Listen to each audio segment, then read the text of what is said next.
Hi, my name is April Holden, and I'm a loan officer here at Residential Mortgage Network. It is important that you maintain your employment status throughout the loan approval process.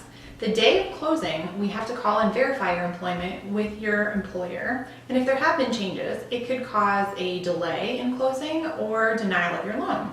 Just talk to your loan officer if you're planning on making any employment changes. Please do not deposit large amounts into your bank account unless it's your paycheck stub before talking with your loan officer. It's important to us that this loan process is smooth for you and all parties involved with the transaction. So we'd like to give you a few tips about what not to do during your loan application to avoid any potential problems. An important thing to understand is that you should not take out any new loans or have anyone pull your credit during the loan application process. If you do something like this, it can delay your process for approval, for closing, or possibly result in a loan denial. An example of a new loan would include a loan for a car, or a co-signed loan for a car, or financing for new furniture for your home, washer and dryer. Avoid all of those things until after closing. One of the most important things in keeping your loan process moving smoothly is to be sure to respond to your loan officer or loan processor if they do have any questions or require any additional documentation.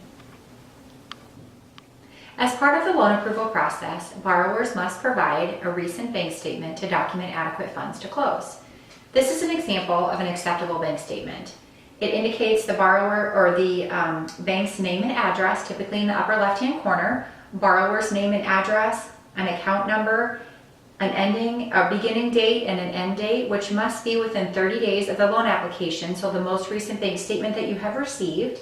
It will give a beginning balance and an ending balance and include all of the pages. So if the bank statement says page 1 of 7, we must receive every single page.